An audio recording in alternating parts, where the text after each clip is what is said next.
Hi, coming to you today on August 13th from E-mini Volume Profile Day Trading.wordpress.com, where you can see lots of tutorial videos and posts addressing different techniques and strategies for trading.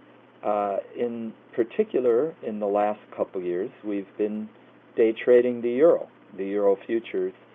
After 20 years of trading the S&Ps and the E-minis, finding that market was really losing its mojo, and the Euro, on the other hand, is an unbelievable, fantastic market for day trading.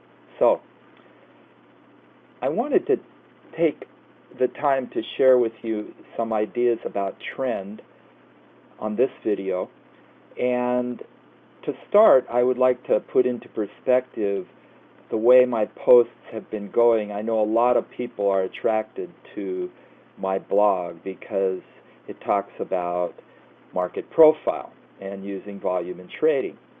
And there's no question, if you go through my posts, you'll see how I've used those kinds of techniques and technologies with the various indicators that support market profile. But you'll also notice that at that point when I shifted out of the E-minis into the Euro, more and more I was gradually becoming less enamored or less emphasizing all the complex indicators for market profile for a number of reasons, one of which it's very different behavior, even though you will find that there is a good deal of value using the value area and the point of control, and you can look at volume and you can look at delta, but it's a different emphasis in the 24-hour market that the Euro is so active so often at so many different times of the day, and so much of the trading interest is in the spot Forex market, which doesn't offer any regulated volume statistics such as the commodities exchanges do. Therefore, market profile is at a little bit of a disadvantage in this market compared to how precise it is in the S&P Mini. Now, also, you'll see that I've been trying to share with you simpler and simpler strategies which are very, very effective in the E-mini. And what I'd like to do today is to look at one of those approaches that is so commonly used, and that is the trend is your friend. Well, it's been said ever since I've been trading 30, 40 years, it's been said that the trend is your friend. It goes back to the 80s, at least, with Schwab, I think it was Scheib on Wall Street or Schwab on Wall Street, but anyway, that's the first time I heard it was the early 80s, and it worked real well as mutual funds boomed, especially in the 90s. But the thing is, markets trend and then they stop trending. Now, I want to be profiting consistently on a day-to-day basis. That's why I day trade, even if I don't trade so actively. And trends are always there intraday, and there are always opportunities regardless of whether the market is trending or not. And most of the ways that I've seen that vendors represent how you just trade with the trend and that's how you're going to make all the money, they generally use moving averages, or they might use market structure. And either way, I think I'm doing all this talking and you're looking at this chart. I think we need to be very cognizant of the reality which comes along all the time. Maybe the markets trend. They were trending very well in the Euro before this chart, the end of last year and early this year. So it's not that they're going to stop trending, and I wouldn't suggest that.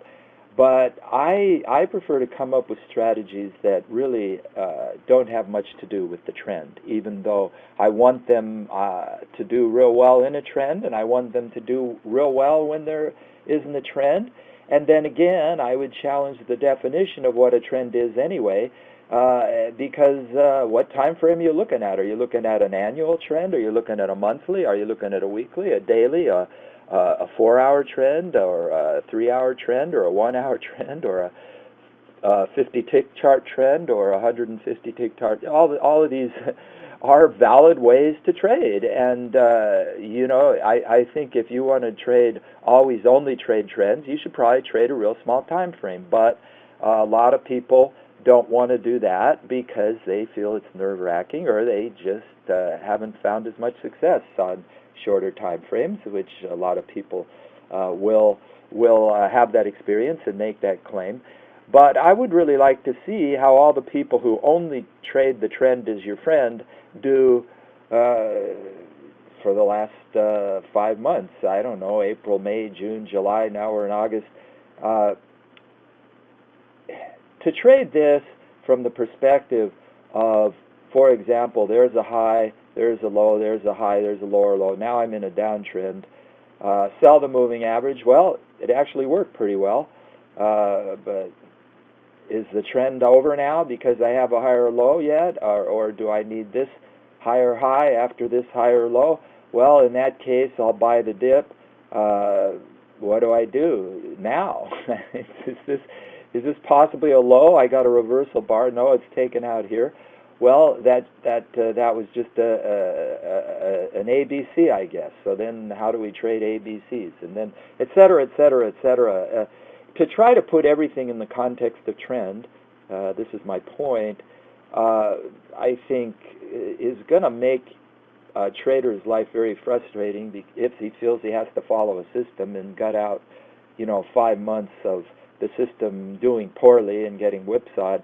I just don't believe in that kind of philosophy myself. I believe in a philosophy that reacts to the market without, depending on long-term, let's say, probabilities of some testing of the way I define trend on a certain time frame during a certain number of years or whatever. No, I'm much more proactive. And that goes back to the original point I was making. If I'm showing all these different strategies, maybe I'm using delta at key levels, or maybe I'm swing trading for a while, or maybe I'm using tick charts on a 150 tick chart, or maybe I'm trading 4-hour charts and looking for Fibonacci retracements. The thing is, I've done all those things, and I'm not going to apologize for it. I find the market changes. The market changes very quickly. And in my way of looking at it, it changes several times a year. So I do not take 2 years of testing and trading and tweaking and come up with what I think is a perfect system and then say I'm going to trade this for the next 10 years. I won't even trade it for 1 year. I come in and I look at a market developing over several days, several weeks, and several months, but then I look at it, where is it today in terms of yesterday, where is it today in terms of the beginning of the week, the close the previous week, the range of the previous week, the range of the last 3 days. I look at all the parameters of where the market is in a context. So, for example, if I want to come in on this day here, right here I'm talking about, and say, well, that's what I expect to happen when it's a sideways market and they take out a low, I'm looking to be long the next day. So what am I going to look at? I'm going to start looking at the range of this swing here down to here. I might look at Fibonacci's off of that, and you notice this came up about 78%. Or I might take the whole swing and say, well, maybe this is between 50 and 62%. Now I have a cluster of Fibonacci's, whatever. I might look at all that stuff. Or I might say, well, it broke the low down here, and now we're back close to this 50-period moving average, which, by the way, is commonly used by so many people who say the trend is their friend. And, I might look at many, many different things. And, I might look at where the volume totally the volume to the upside totally dried up, and all of a sudden there was a big delta reversal. I might look at that, and I might look at where is my value area on this day here, and if it breaks out of it and reverses and ends up back on the point of control or something, whatever. I might look at all those things, but the point is, I just think that this information age we're in, and the saturation of information and the complexities of all the different ways that people are looking at markets, evaluating them and trading them, time frames and strategies in different venues of spot and the commodity exchanges, etc., that my way of getting a leg up on the crowd is to be nimble, quick, responsive, and not be locked into anything, and to be responsive to what the market is giving me. So that's how I would sum it up. And I think that's how you're going to do the best in your trading. Now, you're going to see on my blog the 7-video series on how I'm using price action with two different time frames, which is an example of what I'm talking about in a nuts and bolts sense. If I'm using a 3-hour time frame, and I'm coming up with what I think is pretty solid support and resistance when I get out to a 3-hour time frame, there's only 8 of those in a day, so you can get patterns that have held for 5-7 hours, and you can just have real good solid perspective on the market to get a quote trend long enough to get you whatever 50 ticks or 30 even or 70 or 100 ticks, which is going to be there in the euro a great percentage of the time. That's the beauty of the euro. It's I think right now it's averaging about 170 tick range. When you're talking over a 2,000 range every day, and frequently getting 250 tick range days. So, when you're getting days that are over $3,000 of range from top to bottom, and you're getting an average 10-day average range of over $2,000 a day, compared to the E-mini, which, although it's been more volatile lately, for a long time, has been in the doldrums of anywhere even down to $200 range or $300 or $500 even. It's just not as rewarding as the bigger ranges of the euro. So you get trends that run, and I would say, yeah, hop on one if it's blaring at you, based on what you've done by evaluating the past few days. So I would caution anybody. I won't ever mention any names of vendors or anything, but I've seen more, probably 20 of them or 30 of them or 50 of them who use variations on this theme that the trend is your friend, and they'll take a 50-period moving average, which sometimes is a great indicator of a trend, and create a system. I know one guy recently has said, okay, he sells like 5 different systems for $500 each that are all strongly based on a 50-period moving average, and you only go long when it's above the 50, and you only go short when it's below the 50.